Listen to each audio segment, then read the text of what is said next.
Well, that's the end of that. The second quarter is over. My name is CF Claire. If this is your first video, I am an aspiring writer. I am a stay-home mom of he's almost 5 now, of a 5-year-old basically and a 6.5-year-old. I use the HB90 planning method and I really, really like it. This is my, I think it is my third quarter actually using it.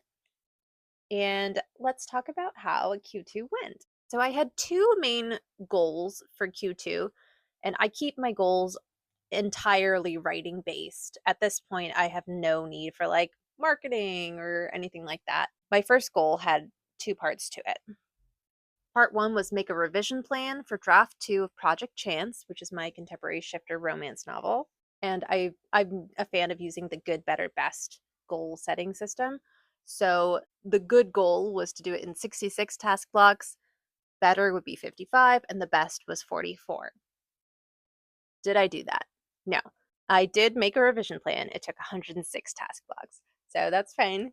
We're all learning. Part two was to write draft two in 1 hour per chapter, 50 minutes per chapter, or the best would be like 45 minutes per chapter, because I was working off of a very, very detailed outline that I made in the revision process. And the main changes from draft one to draft two were developmental, and there was like quite a bit. There were some storylines that changed. There were some personalities and backstory that changed. A lot changed. So a lot of stuff changed, and I was using a detailed outline. So what I really wanted was to just get a prose version of that so I could see where the holes were more easily. And I did that. And actually, taken as a whole, I made that best goal mark because I did write on average each chapter in about 45 minutes. Some chapters were like an hour and 20 minutes, and some chapters were like 20 minutes. And not every chapter is as good as some of the other ones, but that's okay. It wasn't about do a great job in 45 minutes per chapter. That would be a real flex. But I'm thrilled with that. So if you're interested in any of that, I do have some videos that I'll link down below about my thoughts on the fast drafting process for that project. But I was able to complete that. So that's a checkmark. Hooray. And then my second goal for this quarter was to outline down to the scene level the first book in Project Conjurer, which is a fantasy middle grade trilogy. And I was hoping to do that in 40 task blocks as like the good goal, 30 task blocks, or 20 task blocks. And if I didn't mention task blocks, I'm speaking of like 25-minute increments, which is the commonly used time measurement in HB90 and like Pomodoro time management stuff. And the only reason that I thought I might be able to do that is because in the first quarter, I had spent a lot of time outlining the series as a whole, and then also like pretty good skeleton of each book in the series. Did I manage that goal? I did do an outlined version down to a detailed scene by scene chapter outline, but it took 65 task blocks. I did also, though, write the first chapter, which was very fun. I did that on Mother's Day, and it was a lot of fun. You'll notice all of this stuff still here. This was all things I thought I would do in order to get to that outline stage. And I didn't feel like I ended up needing to do that. So that's why those stayed there. Technically, I achieved everything I wanted to in this quarter.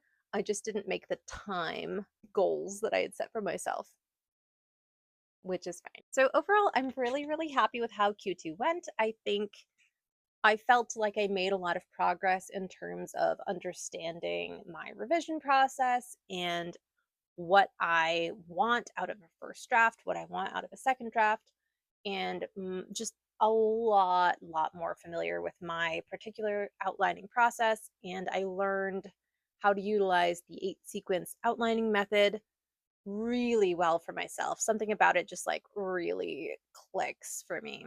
So much so that I did a very fun writing experiment where I made all these tables and I randomly rolled or generated what number thing from those tables I wanted to do to come up with a new story. And I liked it so much that it's changing everything. I'll link to that video as well. It's Project Goblin. So let's chat revised goals for the year of 2025. I'm going to put on the screen my already revised goals that I came up with after Q1. It's really focused on that shifter contemporary romance series being my first published series, because I'm pursuing KDP publishing for romance novels, and then I'm also hoping to like be a hybrid author and also have some fantasy novels that I publish, and I don't know how that'll shake out, but that's the plan. And I had it in my head that this contemporary shifter romance novel series was going to be the first one. And after doing this writing experiment, I realized I like a lot of the problems that I've been having as I go through Project Chance are because they're contemporary and there's low magic, and I don't know why I did that, but it's not where I'm happiest. And so I'm definitely pivoting. There is a different series that I thought I would end up in a few years after I like got through the things that I had already planned, that felt like I should just do those first because they were already there as ideas. But I always meant to end up in a sort of indefinite, long-standing series, with the comp being Cressley Cole's Immortals After Dark series. And if you're not familiar, I'll link something down below about it. It's a great series. It's super fun. It's like fantasy, romance, kind of like action, and there's lots of different interconnected planes. You see a lot of the same characters again. You learn more about certain things. There's like overarching storylines, and that seems really fun. And I have 4 or 5 story ideas already set in a world like that, with my own like take on XYZ popular fantasy races and things like that. And so I'm going to pursue that first. And I think that's going to be really fun. I'm so excited to do it. And it's a little bit funny to do that after getting to a second draft with a book that I really like. But I think there's something going on with all of these contemporary books that I've been trying to write that I'm like too close to see the issue going on. So I think taking a real step back from that and really sinking into fantasy for a while is going to maybe help like give me that perspective of like, oh, this is what was missing from those, like, and now I can do it. Because I am still planning to write those. There are 5 books in that contemporary shifter series, and I really like them, but I've got a block about it, so that's fine. In the writing experiment for Project Goblin, I came up with like basically the skeleton of the story and the 2 main characters in like an hour and a half or like 2 hours, like something ridiculous, which I'm really excited about all that stuff. And I think there's a lot of potential and a lot of stuff to like add on to. Whereas if we look at how long I spent trying to figure out Project Chance, I mean, it's upwards of 200 hours, you know, like it's a lot. There was a lot going on. So I'm very excited. So I'm going to put up on the screen the rundown of the new projects for Q3. We've got that first book in that Immortals After Dark comp series that I'm going to start working on, Project Goblin. I'm planning to write the first draft of Project Conjurer, the middle grade fantasy series that is just about ready to be written. I'm going to go over the outline and see if there's anything I want to like spruce up, and then I'm going to try to fast draft that. And then we've got Project Level 20. I'm going to get my boards all set, and then I'll put on the screen like a little bit of graphics about what each of those projects is so you can get like a visual. Sorry about the lighting. I don't know what to do about that. So this is like the outline stuff that seems to be what I keep coming back to at the beginning of a story outlining or revisions, outlining that stuff. There's a lot of stuff from John Truby's The Anatomy of Story, like the 7 key story steps, the premise work, the 20 story steps. And I also really like the archetype beats, which I've talked about K.M. Weiland's book, Writing Archetypal Character Arcs, and then all of the romance beats, any beats for that particular genre, again, like in context of John Truby's The Anatomy of Genre, and then using the 8 sequence outlining method to do a lot of stuff. and then all the chapters for the first draft. So that's kind of what we have going on. There's a lot of first draft stuff that I'm attempting to do. So let's talk goals in Q3. I've got 3 goals, I have 3 projects, and I have 3 reasons for those projects. So the first goal is to finalize Project Conjurer's outline and to write draft 1 in 60, 55, or 50 task blocks. So that would be fast drafting. There are only 24 chapters in that book. They're short, it's middle grade. There's a lot happening though. It's a detective genre story, and there's just like plot after plot. It's wild. The reason I'm doing that is because I've got young kids and I think they would really enjoy the story and I want to read it to them. And so that's like a for fun thing. And wow, wouldn't it be fun to publish it too? But who is buying middle grade trilogies?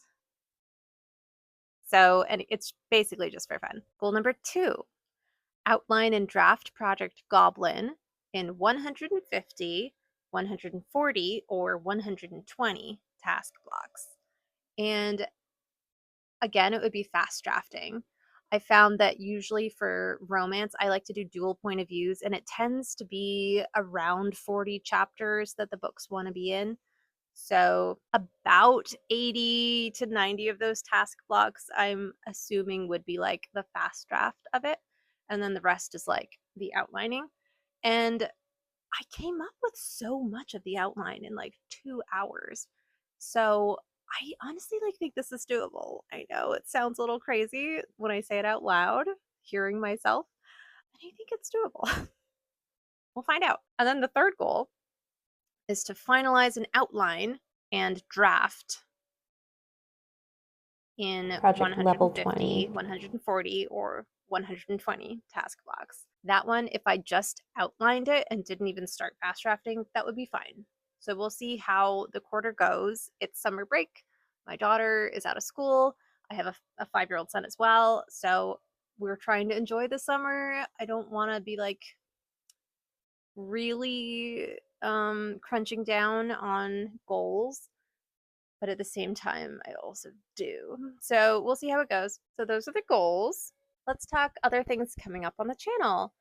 I'm getting away from vlogging, and not because I don't like it, but because it seems funner to spend the time doing sort of like different format stuff. I do want to do one like week in the life of like a wannabe writer mom in the summer, like summer vacation. I do want to do a couple more videos on more like pointed outlining things. Like I want to do a video on specifically 8-sequence structure and how I'm using it and how I've been having a really fun time using it to like break down progress towards the protagonist's goal and to sort of like figure out the shape of the story. So I do want to do at least one video on that. The other thing I want to do is a book club where the idea is like I would read each chapter and there'd be a timestamp so people could skip that if they like already read it or if they didn't care and they just wanted to hear like analysis thoughts. Because after the timestamp, then I would be sort of like looking at what happened in the chapter from like a craft point of view and breaking down techniques and things that I noticed. And like obviously I'm not a professional. It's just whatever I happen to notice as I'm reading. But I think it'd be really fun. First book in that book club series is going to be Book Element, The Sharing Knife Quartet by Lois McMaster Bujold, who's my favorite author. And I think she's like an excellent craft wielder, storyteller.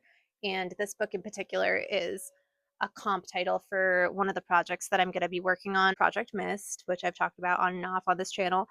And I just really want to get my head back into like the fantasy world. I recently read this and I was like, yeah, there's a lot to look at here in terms of how she is crafting the story. So that'll be coming up soon too. And I also wanted to do sort of like Cliff Notes versions of a couple of the genres in John Truby's The Anatomy of Genre, because again, like I'm using some of the stuff from those genres in some upcoming projects. And it's sort of like fun studying for me, but I also think it's like an interesting thing that could be it could like spark creativity for other people. It's an interesting way of looking at genre. Probably some other stuff, but that's enough for now. It's editing me here from a couple days later. It's actually July 3rd, and there are some firecrackers going off in the neighborhood. So if you hear anything, that's what that is.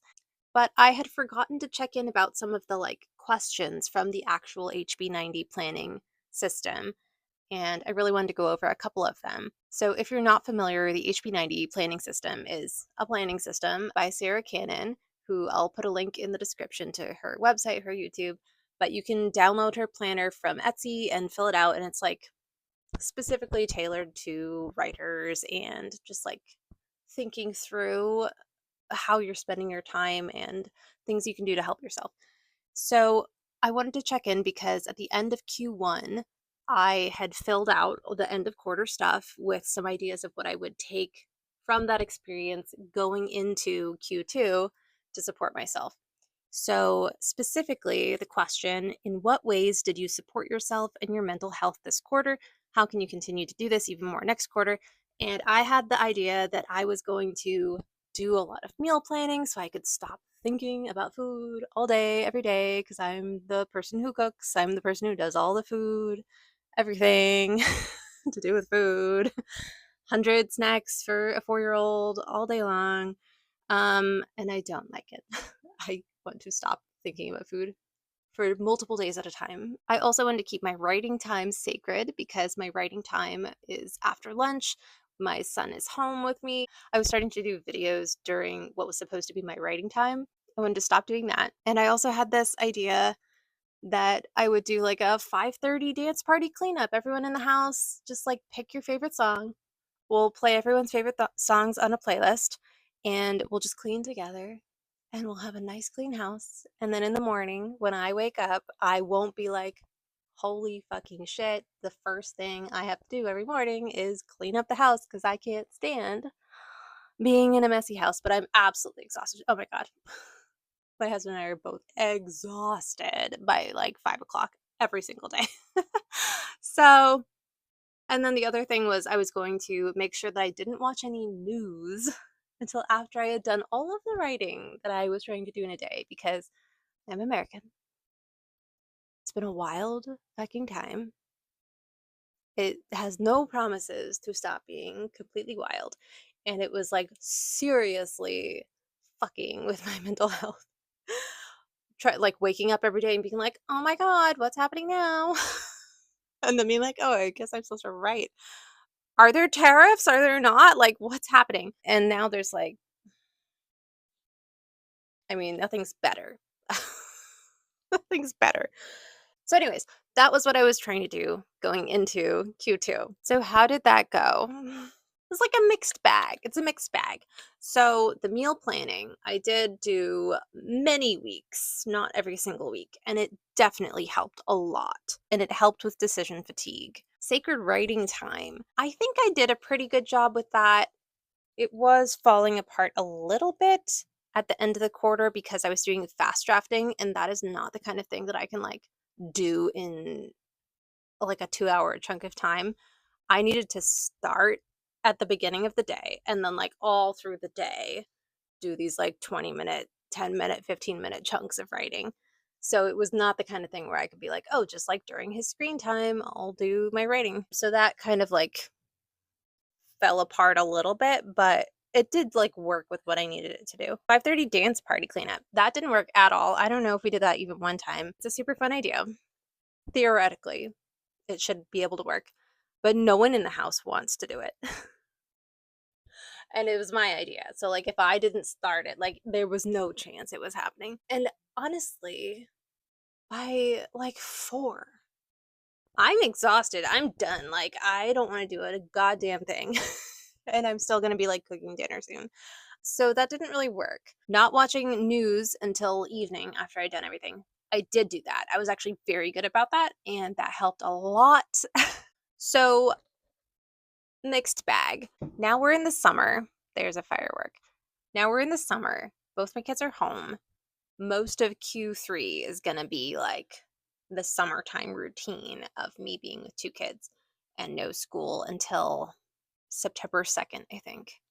So it's a completely different routine. The main things I want to do differently in Q3 are have 1 to 2 of the same meals every week. Another thing, instead of doing the 5:30 like cleanup, actually printing out a chore chart for the kids so they can see, putting it in the living room where it's like highly visible, and just like picking a time where they need to have this stuff done by. Before you have your screen time at like 12:30, make sure you have all of your chores done. So they're like almost 5 and 6.5. So it's not like crazy. And there's one other question.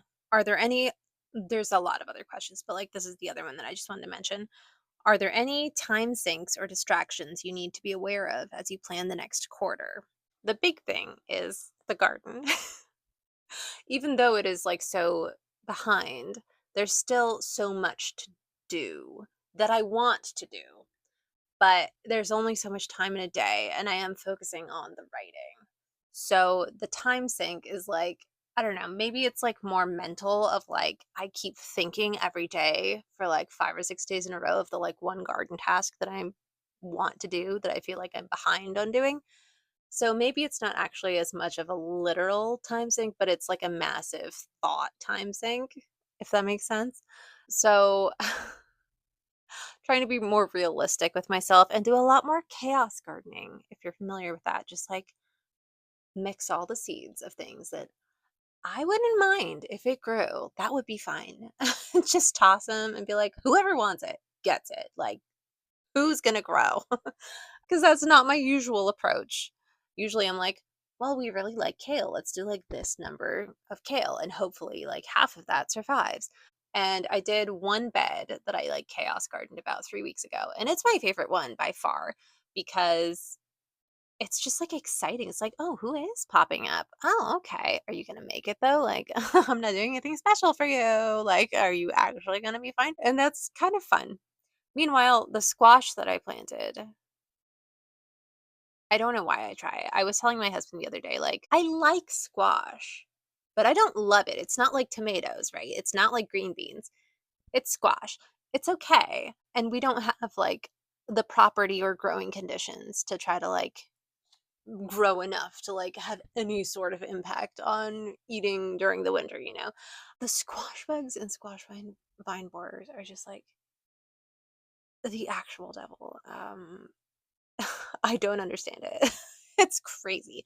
There are so many things I can grow that are just like, we've got no issues. We're fine. And then any kind of cucurbit, it's like, please help us. We're under constant attack. Like send in the forces, like reinforce us. We're about to die. And she's like, well, die then, I guess, because I can't do this.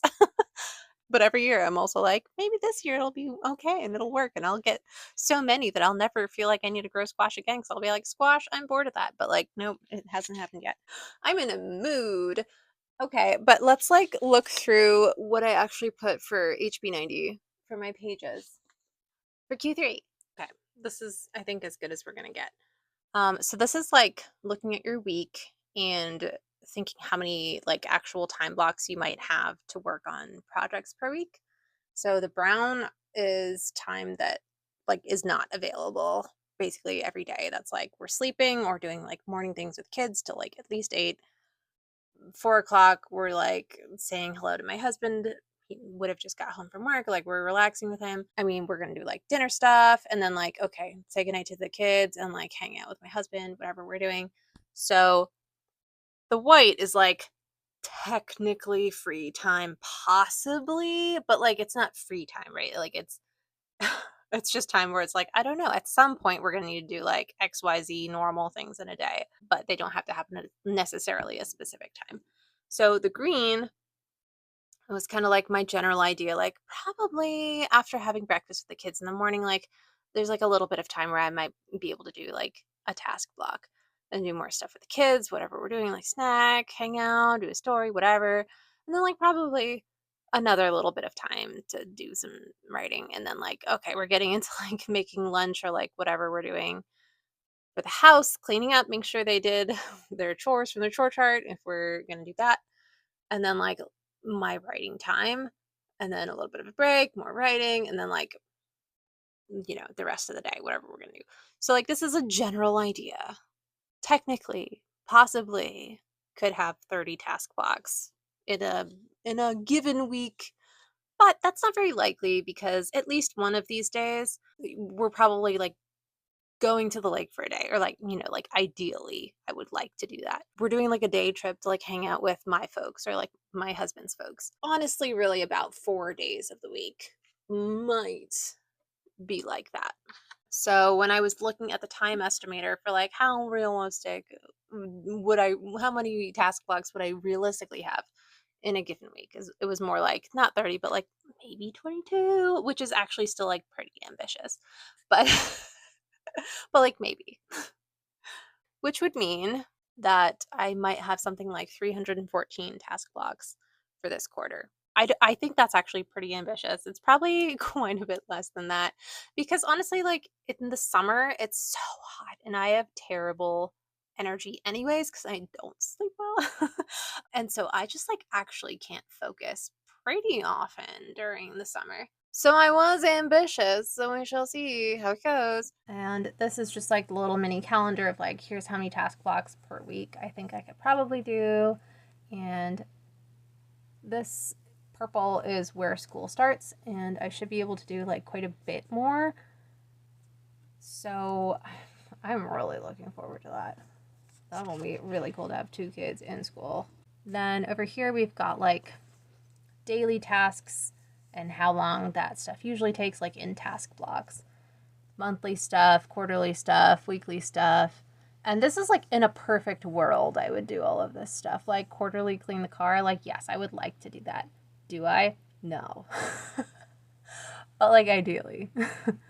The other stuff is more realistic. I really like that because like, especially the daily stuff, it's like, especially if you're home all day, it's like, oh, you just like literally have the whole day, but not really, because when you factor in all the morning things to do with kids, tidying the house, cooking food, time spent with my husband, time doing the kids' bedtime, eating meals, spending actual quality time with the kids, family time, harvesting from the garden, it's like, okay, that's like about 16 task blocks every day. That's like daily stuff. It's like 6.5 hours basically of just like, it's just the daily stuff.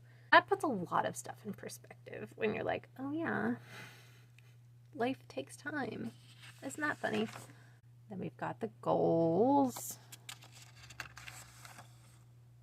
And I actually just don't really use this sheet. I tend to not need it. And anytime I've tried using it, it just like, it's not accurate for what I end up doing. I actually just use the Kanban more. Okay, this is how I use the weekly spread. Some people make their journals like really beautiful, and I think that's so cool. It never ends up that way, and it's just like, it has to be functional. So what I like to do is I like to estimate how many task blocks I think I'm going to have for a given week based on like, you know, like whatever, when the week comes, like, oh, okay, we've got like this many things scheduled. And so I like to put the estimate. And then at the end of the week, I like to put how many I actually had, because sometimes those two numbers are like wildly different. And it helps me gain a little bit of perspective on how much I achieved or how little I achieved. And both are very valuable knowledge to have. So my goal number 1, the red is coded to Project Conjurer, the pink is coded to Project Goblin, and the teal is coded to Project Level 20. So right now I'm just working on Project Conjurer. These are the things that I think that I'm going to try to work on. I try to be specific, because if I'm just like, spend 13 task blocks working on this stuff, like that just doesn't do anything for me. But if I get to like cross off, oh, you did this one, that really helps my motivation. So like, I was looking at the outline, I thought it would take 2 task blocks, it actually took 2.5. I was making tweaks to it, I thought it would take 2 task blocks, it took 4. And then I'm trying a new thing out, because with fast drafting, I don't like to write in 25 minutes at a time. That's actually just like too long. So 20 is the increment I like to use for those, but that gets very confusing if you're like, every time I have a square, that's 25 minutes, except for if I'm fast drafting. So I'm attempting to do circles to be 20 minutes instead, and like, I obviously didn't figure out I wanted to do that until I did squares, and then I was like, wait, this doesn't work. So like it looks weird here, but that's the plan moving forward. I think that's gonna work well. And then I use this for all of the actual weekly tasks that I need to do, because I can't have just like writing stuff and then like life stuff. Like the two are intertwined. They're not going anywhere. So like making sure there's some stuff that just happens every week, like making sure we do a certain number of kid baths, meal planning, doing the food order, picking up the food. That stuff happens every week. And this is how much time I think it will take. And then this is the day that I'm planning to do that stuff on. If I color it in blue, that's because I think I will enjoy doing it. And if I color it in red, I am pretty darn sure I am not going to enjoy it. If it's half and half, it's sort of neutral. So this is very helpful because then I don't fill up too many things. Like I honestly actually still do put too many things, but there has to be a limit because I can't put more on a separate page.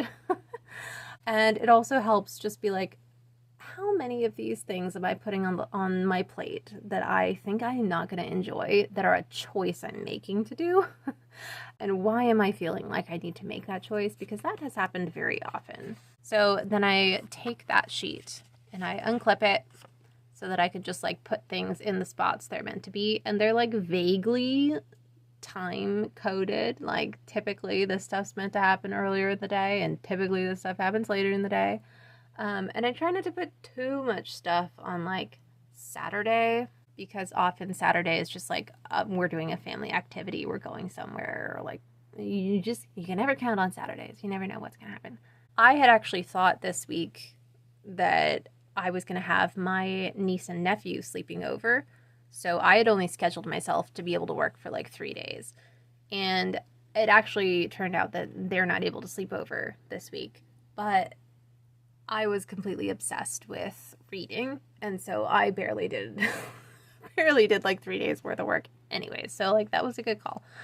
And over here, instead of like this says WIP, like work in progress, but I write over that and I just write gratitude and I write the dates for the week and one thing on each day that I was grateful for. Usually I use a daily page, not all the time. It depends on what's going on, but usually I use it. So when I do the daily, I take out whatever sheet I'm working on for that day, and I flip over to look at what I had thought I was going to be doing on any given day, and being like, okay, well, like, that's definitely not going to work anymore. Life happened. Or, oh, oops, actually, we need to do this, or, whatever. So plans change. You can see, oh, you can't see because I whited them out, but there was like a bunch of stuff that had to get crossed off. It didn't work to do that day. So that's really helpful. And I've been trying to write every day, like, what is the lunch? What is the dinner? And then I don't have to think about anything to do with food ever again. And the one other thing that I do is I made a list on Google Docs for meal planning. So this is like for the week, this is stuff that we grow in the garden commonly. I don't know if you can tell, but like some of these are bolded and underlined. That means that those ones are actually like in season, like possibly might actually have enough of it to have a meal with them. So this is like, okay, look at this. What's ready in the garden? In the freezer? What do we have? And then trying to use these things. What are 10 adult servings worth of meals that we might make with that stuff? Trying to do 4 to 5 meals to equal that. So that's very helpful. And then at the bottom, I can just write any notes about like, what do I need to do to make sure I can do these things? Like if I'm trying to make egg salad sandwiches for like 2 portions per person, then like we're gonna need bread. We make our own bread. So like if I don't make bread, like I can't do this meal plan.